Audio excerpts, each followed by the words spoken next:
Good evening, students. Today I am explaining you some bird problems from chapter 3 pair of linear equations in two variables.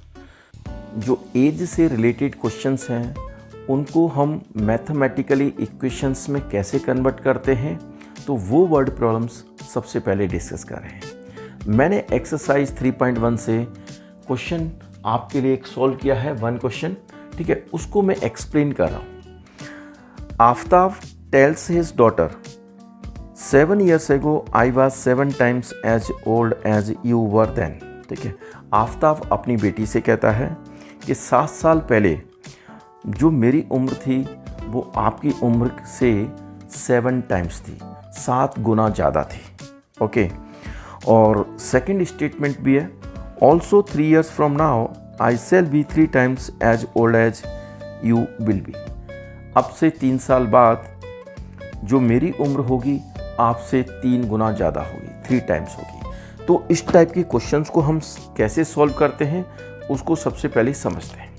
तो आपको सबसे पहले जो है आपने लेट क्या किया, let present age of Aftab, ये आपने सेंटेंस लिखा। कभी भी वर्ड प्रॉब्लम्स के क्वेश्चंस होते हैं एज से रिलेटेड, तो सबसे पहले हम प्रेजेंट एज को ही लिखते हैं। प्रेजेंट एज ऑफ आफ्ताब आपने x ईयर्स लिखा। उसके बाद आपने क्या लेट किया, let present age of his daughter के y ईयर्स आपने लेट किया, ठीक है, करेक्ट। अब आपने देखा 7 years एगो, यानी कि 7 साल पहले, तो ये जो बात है हमारे पास पास्ट की बात है, ठीक है। प्रेजेंट में आपने ये लिखा, अब आपको पास्ट में जाना है, 7 years एगो। तो आपने क्या करना है, हर व्यक्ति की एज में से 7 सब्ट्रैक्ट करना है। तो आफ्ताब की एज क्या होगी, age of Aftab, present age में से 7 सब्ट्रैक्ट करना है, x - 7, इस टाइप से आपको लिखना है, 7 years, ओके। और एज ऑफ हिज डॉटर, उसकी डॉटर की एज क्या थी, y - 7 years, ठीक है। तो ये बहुत आपको समझ आ गया होगा।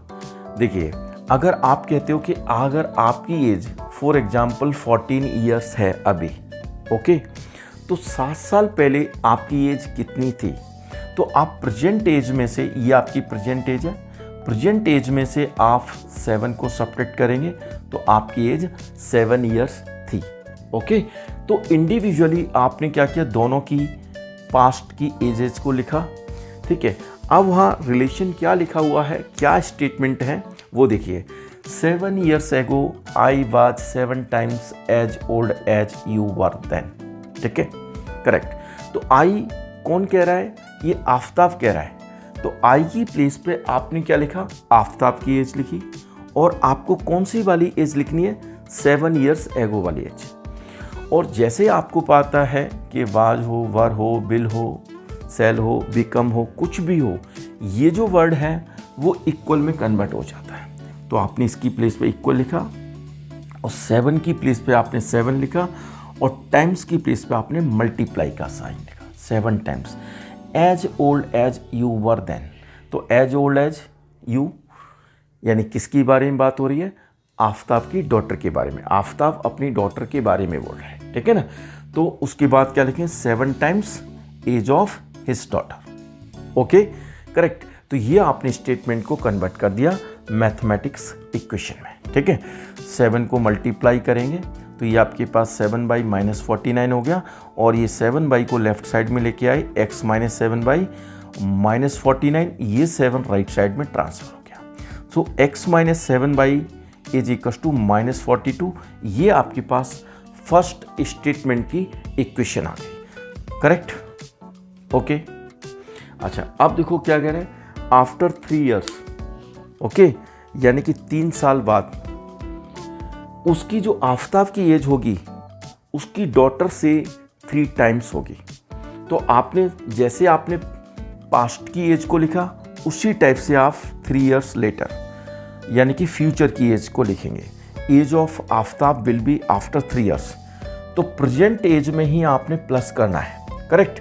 यानी कि जो आपने प्रेजेंट से पास्ट में जाना है तो आपको सब्ट्रैक्ट करना है, ठीक है, और प्रेजेंट से फ्यूचर में जाना है तो आपको प्लस करना है, ठीक है। प्रेजेंट एज आपकी x है, ठीक है, करेक्ट।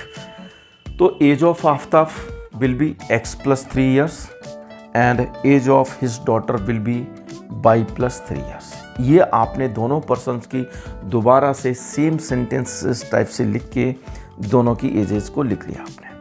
अच्छा, अब क्या कह रहे हैं कि I shall be 3 times, तो I stand for age of Aftab, correct. उसकी प्लेस पे I की प्लेस पे आपने क्या लिखा, x + 3 लिखा, और यहाँ shall be की जगह क्या लिखेंगे, इक्वल का साइन, तो उसकी जगह आपने इक्वल का साइन लिखा, और 3 की प्लेस पे आप 3 लिखेंगे, करेक्ट, और टाइम्स की प्लेस पे मल्टीप्लाई, टाइम्स का मतलब मल्टीप्लाई, ओके।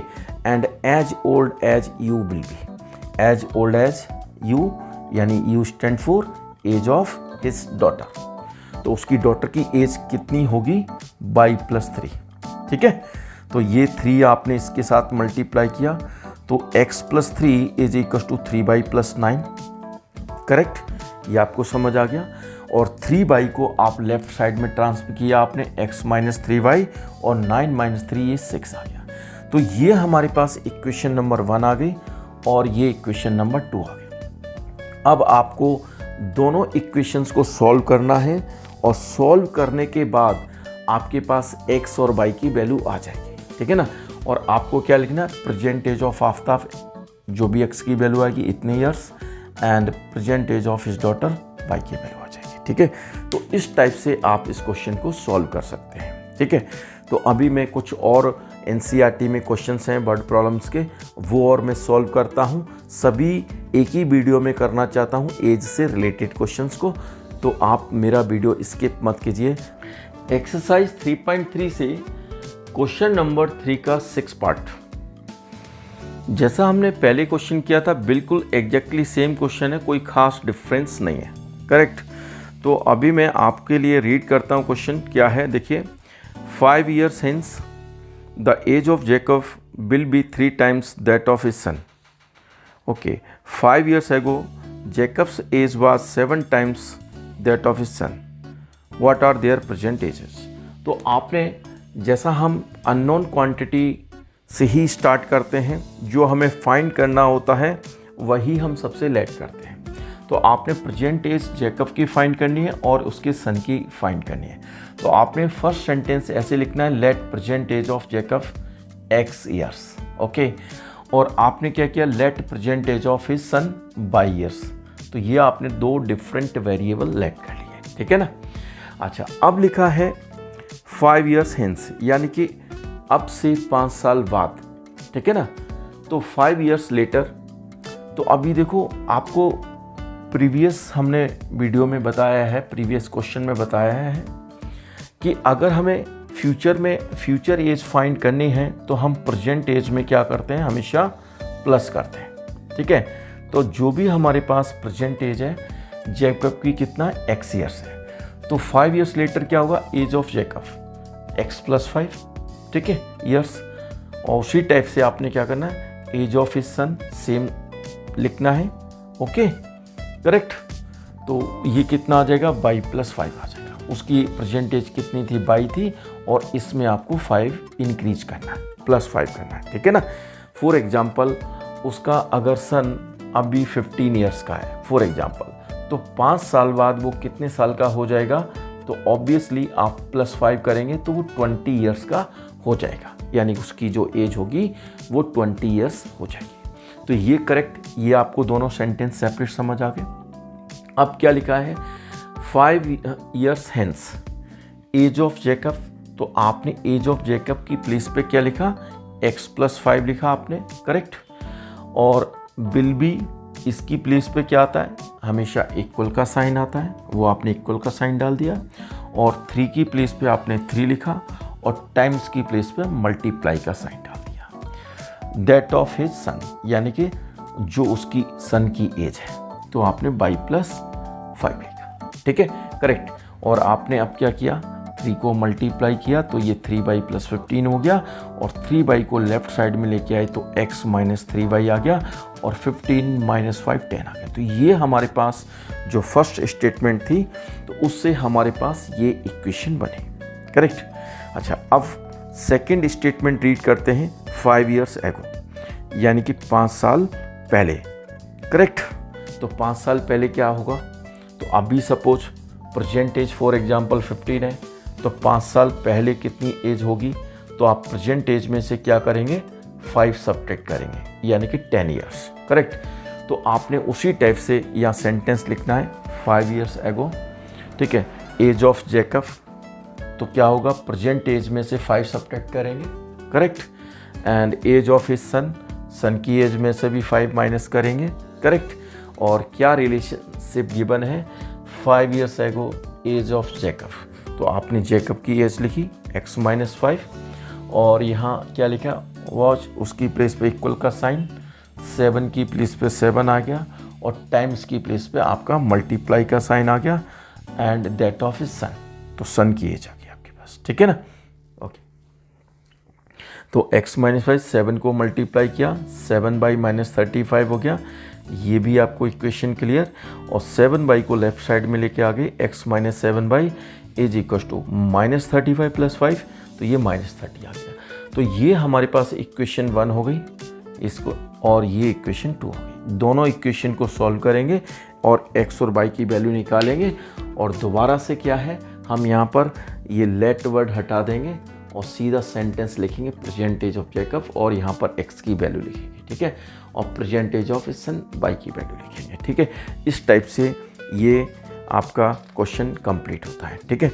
एक क्वेश्चन और सॉल्व करते हैं। ठीक है। एक्सरसाइज 3.7 जो एक ऑप्शनल एक्सरसाइज है, लेकिन इससे क्वेश्चंस आपके पेपर में आते हैं। ठीक है। और ये जो एक्सरसाइज है हर बच्चे को करनी चाहिए।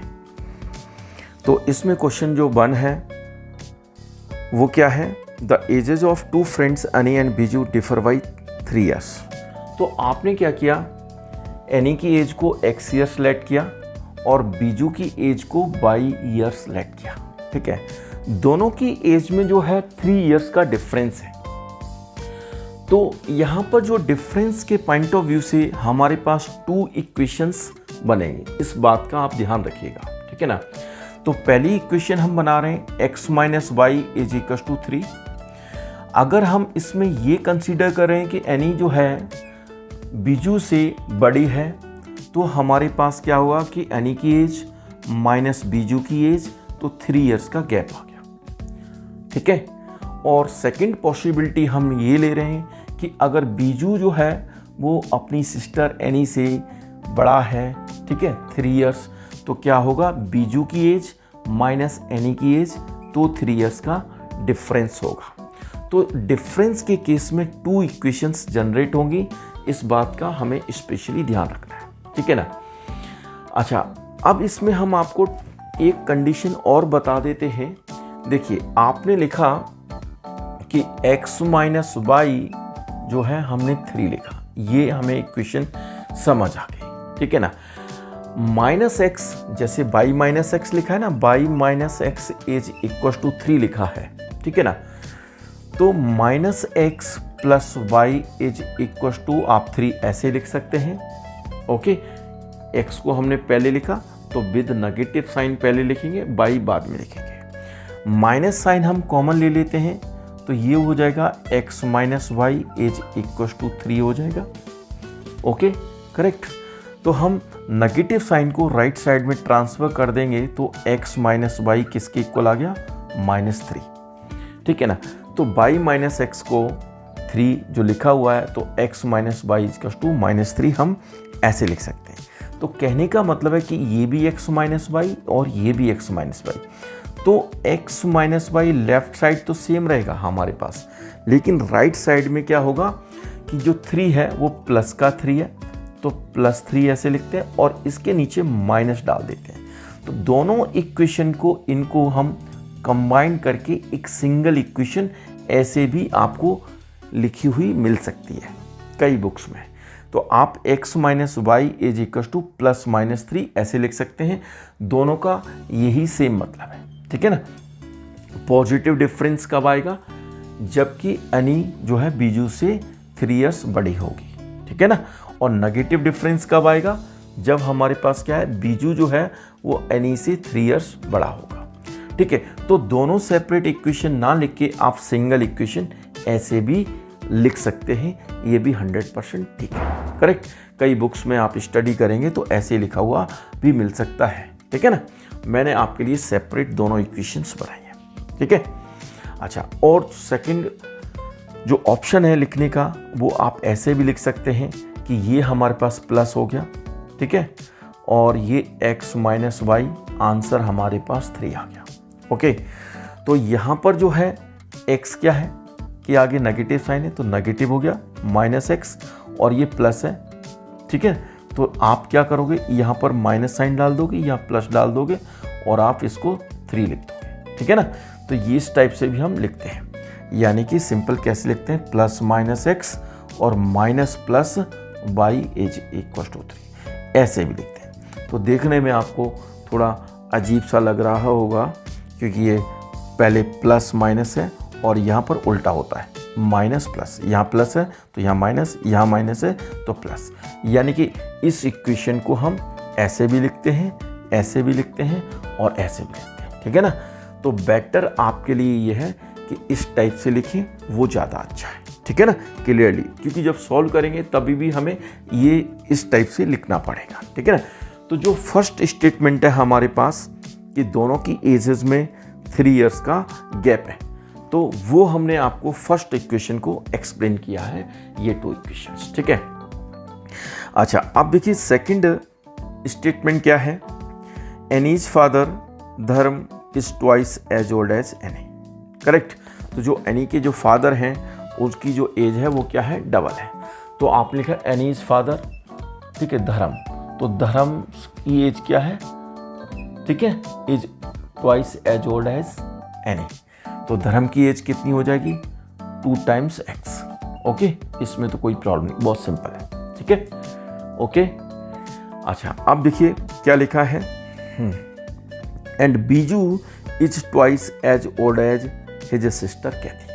तो Biju is twice as old as his sister Kathy. तो बी जो है वो क्या है, 2 टाइम्स सी, ये है इस टाइप से, जो बीजू की एज क्या है अपनी सिस्टर कैथी से डबल है, ठीक है। ओके, तो आपने b इक्वल्स टू 2c लिख लिया, तो c की एज क्या होगी, c जो हो जाएगा मैथमेटिकली b/2, ठीक है ना। तो 2 को क्या करेंगे, b के नीचे लेके आएंगे तो b/2, और कैथी की एज क्या होगी, हाफ ऑफ बीजू एज, ठीक है। तो आपने ये लिखा, कैथीज एज क्या लिखा, y/2, ठीक है।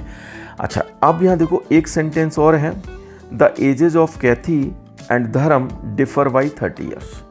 तो धर्म की एज माइनस कैथी की age is equal to 30 years, ये हमारे पास सेकंड इक्वेशन बन गई।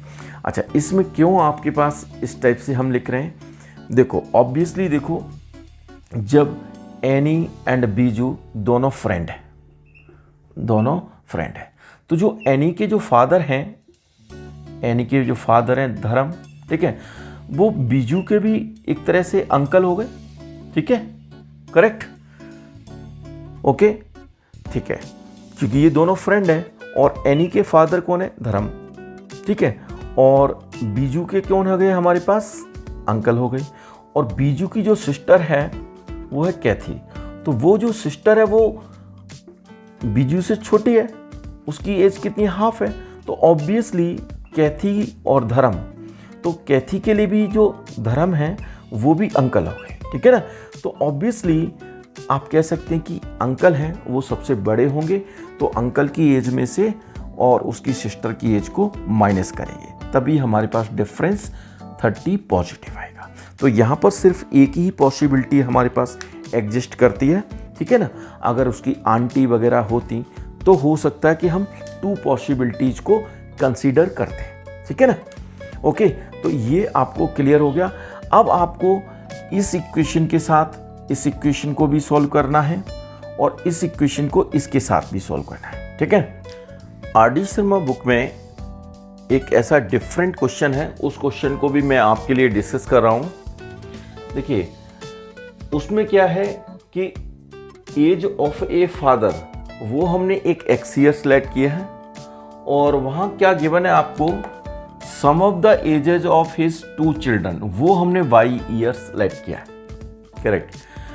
तो आपने अगर पास्ट की एज को निकालना है, ठीक है, अगर आप कहते हैं कि सपोज 5 ईयर्स एगो, ठीक है, तो 5 years ago as of the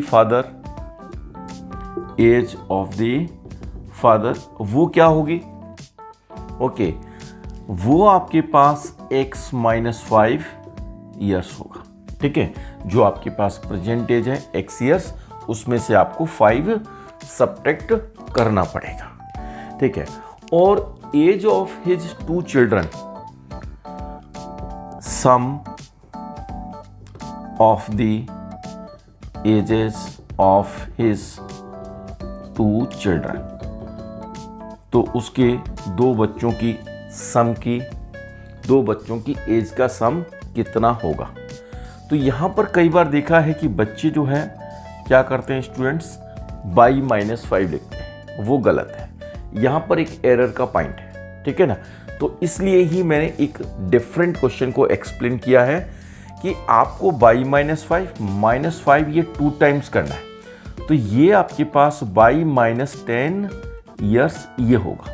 कैसे, इसके लिए एक हम एग्जाम्पल लेते हैं। देखो, एक चाइल्ड है, उसकी एज जो है वो 10 ईयर्स है, ठीक है, और सेकंड चाइल्ड है, उसकी एज सपोज 15 ईयर्स है, ठीक है। ये हमारे पास प्रेजेंट एज है, सेकंड चाइल्ड की एज ये है, तो इनका जो टोटल है वो 25 ईयर्स हो गया, ओके। अच्छा, 5 साल पहले जो 10 ईयर्स वाला चाइल्ड है, 10 साल वाला जिसकी एज 10 ईयर्स है, उसकी एज कितनी थी, तो 10 में से 5 माइनस करेंगे तो वो 5 ईयर्स का था, ठीक है। और जो 15 ईयर्स वाला चाइल्ड था वो कितने का होगा, 15 - 5, तो ये 10 ईयर्स का होगा। तो अगर आप सम करेंगे इनका तो 15 ईयर्स, दोनों की एज का जो सम होगा वो 15 ईयर्स होगा, ठीक है ना। अगर आपने क्या किया है, दोनों की सम एज कितना है 25 में से डायरेक्ट अगर आप क्या करते हैं 5 वन चाइल्ड के लिए और 5 सेकंड चाइल्ड के लिए, यानी 25 में से आप 10 सब्ट्रैक्ट करेंगे तब आपके पास आंसर 15 आएगा, ठीक है ना। तो इस बात का आपको स्पेशली ध्यान रखना है। तो बच्चों की जो एरर है वो क्या होती है, यहाँ पर हो जाती है y - 5, ठीक है ना, वन टाइम। जैसे आपने लिखा x - 5, ठीक है, फादर की एज, और sum of the ages of his 2 children, वो y - 5 ना लिख के, ठीक है, y - 5 लिखना है आपने, ठीक है। जो 5 सब्ट्रैक्ट करना है वन चाइल्ड के लिए करना है, सेकंड जो 5 सब्ट्रैक्ट करना है वो सेकंड चाइल्ड के लिए करना है, यानी टोटल जो आपको रिड्यूस करना है वो 10 सब्ट्रैक्ट करना है प्रेजेंट एज में से। ऐसे ही सेम आपको फ्यूचर में कोई फाइंड करना है कि 10 ईयर्स लेटर, ठीक है, तो age of the father would be x + 10, ठीक है, प्रेजेंट में आप 10 ऐड करेंगे, ठीक है, and sum of the ages of his 2 children will be, वो क्या होगा y + 10 + 10, यानी y + 20, ओके। तो इस टाइप के क्वेश्चंस में थोड़ा स्पेशली ये ध्यान रखना है आपको कि आपको क्या सब्ट्रैक्ट करना है, ठीक है, क्या ऐड करना है। तो यहाँ पर जो है, जो y है वो क्या है, 2 बच्चों की सम है, एज का सम है, ठीक है, करेक्ट। तो एक ये आपको ध्यान देना है, ठीक है। और ऑलरेडी जैसे मैंने पहला क्वेश्चन बताया था, ठीक है, आफ्ताब वाला, ठीक है। तो अगर आप देखते हैं कि जैसे आपको जो भी मल्टीप्लाई करना है, आप एक इस टाइप से समझ सकते हो। कहते हैं ना, आपने कहावत सुनी होगी कि बाप बाप होता है, बेटा बेटा होता है, ठीक है। तो कहने का मतलब है कि बेटा कितना भी बड़ा हो जाए वो हमेशा बाप से छोटा ही रहेगा, फादर से छोटा ही रहेगा, ठीक है ना। तो जो मल्टीप्लाई करेंगे तो वो हमेशा कहाँ करेंगे आप, जो चाइल्ड की एज है वहाँ पर मल्टीप्लाई करेंगे, वो क्वांटिटी हमेशा छोटी होगी, वो 7 टाइम्स हो, 3 टाइम्स हो, 5 टाइम्स हो, 2 टाइम्स हो, कुछ भी हो। तो यहाँ पर आपको जो मल्टीप्लाई करते हैं वो कहाँ करते हैं, हम स्मॉलर क्वांटिटी के साथ मल्टीप्लाई करते हैं, और लार्जर क्वांटिटी के वो ऑटोमेटिकली इक्वल आ जाता है, ठीक है ना, करेक्ट। तो बहुत सिंपल क्वेश्चन है, इसमें अकॉर्डिंग टू लैंग्वेज मैंने पूरा एक्सप्लेन किया है कि आपको कैसे फॉर्म करना है। आई होप कि आप सबको समझ आया होगा। ठीक है, ऐसे ही मेरे कंसेप्चुअल्स वीडियो देखने के लिए आप मेरे वीडियो को शेयर भी कर सकते हैं और आप मेरे चैनल को सब्सक्राइब कर सकते हैं। Thank you for watching my video.